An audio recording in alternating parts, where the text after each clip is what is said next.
After getting a brutal schedule in 2023, guess what? Florida, you've got an even tougher schedule in 2024. This might be the toughest schedule I've ever seen. We're going to go game by game and predict how the season will go for Florida. First, just some thoughts on this team. So you return Graham Mertz at quarterback. I've said it many times. I feel like he's a very underrated quarterback, especially with what he did at Florida last season. Very efficient.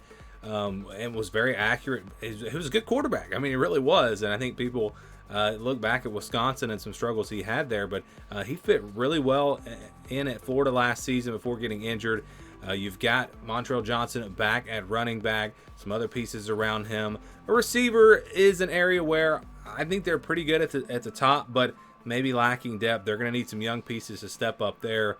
And then the offensive line should be pretty strong. So this is not a bad offense. This is an offense that should be pretty solid. Not great, but not bad. Kind of, above average. And then you look at the defense. I like the secondary a lot. Front seven should be solid. Again, it's a defense that will be better than average. Maybe not elite, but it's going to be a pretty good football team. And everyone's throwing out these crazy, 3-9, 4-8 predictions. Really, that's just, I think, because of the schedule, because this is not going to be a bad team.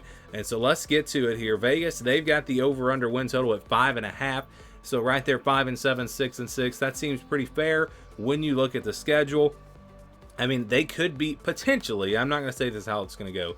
They could be potentially underdogs against Miami, Texas A&M, Tennessee, maybe Kentucky, Georgia, Texas, LSU, Ole Miss, and Florida State. So yeah, they could actually be underdogs in 9 games. So yeah, you can see where that 3-9, 4-8 prediction could come from. But again, I don't think it's because people think this is going to be a bad team. It's just because the schedule is so tough. So they get Miami week 1 on August 31st. Huge game to start off the season. A lot of hype around Miami. I think that this is a Miami team. We talked about this on the Miami video. It's going to take them a little bit of time to click on all cylinders, especially on offense. This is a good Florida secondary, and I think they match up pretty well. Can they slow down the Miami rushing attack? That'll be the question. And then I really just don't think Miami's defense is going to be great this year. I think they'll be good, but especially in the secondary, I think Florida maybe can take advantage of that. The balance on offense from Florida, I think, could really help them out. But yeah, it's week 1, home field advantage for Florida. I think Miami comes in, I wouldn't say overlooking Florida, but maybe a little overconfident in this game. Florida maybe has that chip on their shoulder after seeing all these preseason predictions, and I like Florida to pull off the win here against Miami. And in fact, I can't remember now on the spread on this game. I think Florida may have even been favored, or maybe it was Miami. I can't remember. But yeah, it's a game that should be close either way. You got Texas A&M after Samford on September 14th at home. Really went back and forth on this game. It's going to be a really good rushing attack for Texas A&M. I think people are really not talking about how good this running back room is at Texas A&M. So the Florida front seven definitely up for a challenge in this one. And then this Texas A&M defense still has a lot of talent. So I think, it's a Texas A&M team that's going to be better than Florida, but it's at the Swamp. It's in Gainesville, and that's a tough place to play. So it wouldn't shock me if Florida was able to win this game. It wouldn't surprise me at all, actually. But I just think Texas A&M, with Mike Elko and Connor Wigman at quarterback, getting back to what he's capable of, I think this is just a little bit more talented team, and they find a way to go on the road and get the win. And really, I think that between Miami and Texas A&M, I think Florida splits those 2 games. So it could very easily be a loss to Miami and a win over Texas A&M. Very similar matchups there, but I'm going to say they lose to the Aggies. They get Mississippi State the next week, September 21st. On the road, they got to deal with the Cowbells. Always tough, but Mississippi State's just not going to be very good. They're just not. And so I think Florida, even on the road, is able to take care of business. But you never know. Florida lost to Arkansas last year. They could lose this game. Nothing would surprise me with Florida this season. The only thing that would shock me, and I don't want to give away my predictions, but Georgia and Texas, if they were to win one of those games, that would surprise me. Everything else here, it wouldn't surprise me if they won or lost every game. And then we'll circle back to Samford. Losing that game would obviously shock me. But we go to UCF next on October 5th. This one should be a fun one. Should be a fun one for sure. Remember, they just played in a bowl game a couple years ago. UCF's going to have a very talented offense and a pretty good defense as well. I think they're going to be better than maybe some people expect. But I think Florida really has the advantage up front. At the line of scrimmage, I think Florida is going to just be the better team here especially their defensive line against UCF's offensive line, which is a big concern. And so I think when you win in the trenches, you usually win. Florida's playing at home. I think they win this game. Pretty close, but I do like the Gators. They got Tennessee the next week, and by the way, they also have a bye week before playing UCF. That'll help as well. Tennessee next on the road on October 12th. This is kind of a revenge game for Tennessee. They did not play very well last year in the Swamp. Maybe the roles get reversed this year. I don't know. It's gonna be tough for Tennessee, though. I mean, we talk about this secondary for Florida. Tennessee's going to want to throw the football, but they're balanced, and they're going to be able to run it as well. The defensive line for Tennessee going to be very strong, but the secondary maybe a bit of a concern. So it's a game that I think will be very close, but home field advantage, that's going to be the difference. I like Tennessee to win a close one here. So 4-2 record before playing Kentucky at home. Pretty even teams, in my opinion. I think it's a very good matchup here. One that should be a pretty close one. Maybe a little bit of a more lower scoring game after a potentially high scoring game against Tennessee.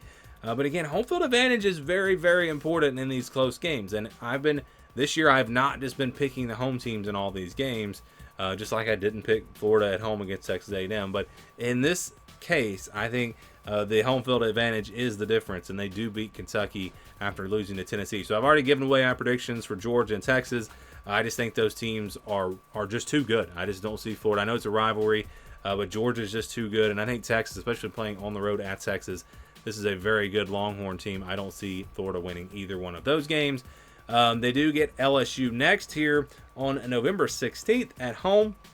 This should be a good one here. I think the secondary for Florida matches up well, and you wonder about the LSU run game. Can they be balanced enough to potentially win this game? I think they can. I think LSU will be just fine offensively, but defensively, can LSU hold up against this Florida team, which, again, I think it's going to be underrated throwing the football. We know they're going to be able to run it. We know they're going to want to run it, but I think they're going to be able to throw it pretty well, especially by this point in the season. You get some chemistry with Graham Mertz and these young receivers, and I think Florida playing at home, they go out there and they win. They knock off LSU. They get a big upset, and they get to bowl eligibility, which I think is the goal this year for Florida. It has to be the goal, just get into a bowl game with this schedule. You got Ole Miss the next week at home. This is going to be a tough one. It's going to be very tough to stop this Ole Miss offense right after playing. I mean, look at the offenses they have to face here in a row. Georgia, Texas, LSU, then Ole Miss. Boy, that is going to be tough. But I actually think Ole Miss's defense has improved enough this year with some of their additions that the defense will be enough for them to win this game. So I think they beat LSU but lose to Ole Miss, and those are two games that can also be flipped around. You got, again, a lot of similar matchups here. They close things out with Florida State on the road. I think Florida State's offense is going to be run heavy. I don't think they're going to. I don't think they have the receivers to be really explosive in the passing game with DJ Uiagalelei at quarterback.